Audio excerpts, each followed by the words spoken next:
Bench पर आकर बैठ गया। चाहत उसके बगल में आकर बैठी और बोली, तुम ठीक हो? अभिनव ने बिना चाहत को देखे बस हाँ में सिर हिला दिया और बोला, अनन्या कैसी है? डॉक्टर कह रहे थे कि हम उसे आज शाम को घर ले जा सकते हैं। मुझे नहीं लगता कि वो शाम तक रुकने वाली है। वो अभी के अभी घर जाना चाहती है। अभिनव ने फिर से हाँ में सिर हिला दिया। उसे इस चीज में भी कोई दिक्कत नहीं थी। दोनों कुछ पल के लिए चुप रहे। आखिर में चाहत ने गहरी सांस ली और बोली, तुमने अनन्या को इस बारे में कुछ बताया क्यों नहीं? यह सुनते ही अभिनव को झटका लगा। उसने चाहत को देखा और बोला, किस बारे में? यही कि तुम उसकी जान बचाने के लिए इतने सारे गुंडों से एक साथ लड़ गए। यह सुनते अभिनव की सांस एक पल के लिए मानो अटक गई। भले ही अनन्या अभिनव को लड़ते हुए नहीं देख पाई थी, लेकिन चाहत ने तो उसके एक एक वार को देखा था। अभिनव की हैरानी को शांत करने के लिए चाहत मुस्कुराई और बोली, तुम तो बड़े खतरनाक लड़ते हो यार। खैर, ऐसा नहीं था कि मैं पहली बार तुम्हें ये सब करते हुए देख रही थी, लेकिन डूड, कल वाली फाइट तो वाज लाइक टॉप नॉच। पर तुमने मेरे सवाल का जवाब नहीं दिया। तुमने अनन्या को ये सब बताया क्यों नहीं? उससे क्या फर्क पड़ जाएगा? अभिनव ने हताशा भरे सुर में कहा। इस पर चाहत ने कहा, क्यों फर्क नहीं पड़ेगा? बहुत फर्क पड़ेगा। अभिनव, ऐसा कुछ तो है जो तुम मुझे बताना नहीं चाहते हो। तुम मुझसे कुछ छुपा रहे हो क्या? अभिनव ने यह सुनते ही अपना गला साफ किया और बोला, अगर तुम्हें यह डाउट हो रहा है कि मैंने फाइट करना कहां सीखा, तो मैं बता देता हूं। मैं सड़कों पर, गलियों में, गंदे स्कूल्स में, मैदानों में और यहां तक कि कॉलेज में भी बहुत लड़ा हूं। मैं अनाथ हूं, इसलिए मुझे अपनी जगह बनाने के लिए लड़ना पड़ता था।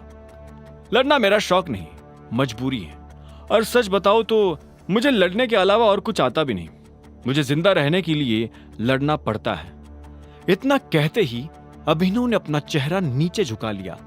अगर इस वक्त चाहत उसकी आंखों में देखती तो वो समझ जाती कि अभिनव झूठ बोल रहा है। चाहत ने उसकी बात सुनकर एक गहरी सांस ली और बोली, ठीक है, टाइम टू गो।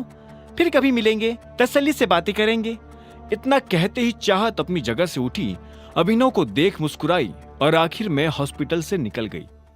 अभिनव उसे जाते हुए देख ये सोच रहा था कि आखिर चाहत उसके बारे में जानने के लिए इतनी बेताब क्यों है। क्या बात है मिस्टर बेकार, अब आप बेंच तोड़ रहे हैं? मुझे तो लगा था कि आप निकल गए होंगे। अभिनव को पीछे से किसी की आवाज आई। अभिनव आवाज सुनते ही समझ गया था कि ये शर्मिला की आवाज है। वो खड़ा हुआ और पलटा तो पाया कि शर्मिला और राजीव अनन्या के कमरे से बाहर आ गए थे। राजीव नजर नहीं आ रहा था। अभिनव ने अनुमान लगा लिया था कि वो डॉक्टर से मिलने गया होगा। हम लोग घर जा रहे हैं, तुम भी अपने हिसाब से पहुंच जाना, शर्मिला ने कहा और अनन्या की तरफ देखने लगी। अनन्या भी गुस्से में अभिनव को घूरते हुए देख रही थी। आखिर में शर्मिला ने कहा, चलो। अभिनव अब उन्हें बाहर जाते हुए देख रहा था। उनके लिफ्ट में घुसते ही अभिनव ने गहरी सांस ली। वो इतना तो समझ गया था कि इन जैसे लोगों की नजर में आने के लिए उसे अपने खून की आखिरी बूंद भी खर्च करनी पड़ सकती है। तभी राजीव उसके पास आया और बोला, तुम यहां क्यों खड़े हो? और शर्मिला और अनन्या कहाँ है? वो दोनों निकल गए हैं। राजीव ने इसके आगे कुछ नहीं पूछा। इन तीनों के बीच क्या हुआ होगा, राजीव ये पहले ही समझ चुका था। उसने भी एक गहरी सांस ली और फिर अपनी जेब से गाड़ी की चाबी निकालकर अभिनव की तरफ बढ़ाते हुए कहा, यह अनन्या की गाड़ी की चाबी है, तुम उसे लेकर घर आ सकते हो। और इतना कहकर राजीव भी वहां से बाहर निकल गया। अभिनव देख पा रहा था कि उन तीनों में अगर कोई अभिनव का सबसे ज्यादा ध्यान रखता था तो वो राजीव था। अभिनव नीचे आया और अनन्या की गाड़ी में बैठ गया। तभी उसे याद आया कि वो इन सब चक्करों में नंदिता को फोन लगाना तो भूल ही गया था।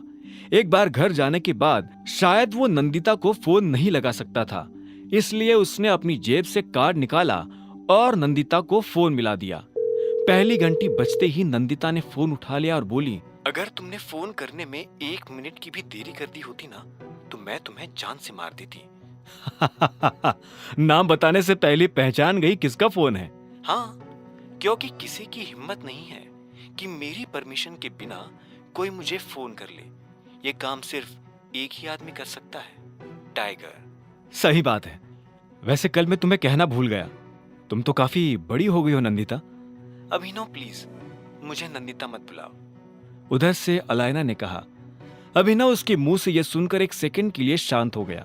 फिर उसने पूछा, क्यों, तुम्हारा नाम नंदिता ही तो है? नहीं, अब नहीं है। जब से तुम गए थे तब से मेरी भी दुनिया बदल गई थी। अब दुनिया की नजर में मैं नंदिता नहीं, अलायना हूं। जैसे तुम अभिनव नहीं, टाइगर हो। वैसे तुम अभी क्या कर रहे हो? अगर फ्री हो तो मेरे घर आ जाओ, अलायना ने कहा। यह सुनते ही अभिनव के होश उड़ गए। आगे की कहानी जानने के लिए देखें अगला एपिसोड सिर्फ पॉकेट एफएम के यूट्यूब चैनल पर, और द रिटर्न ऑफ टाइगर के सारे एपिसोड्स को सुनने के लिए डिस्क्रिप्शन में दी लिंक से डाउनलोड करें पॉकेट एफएम ऐप।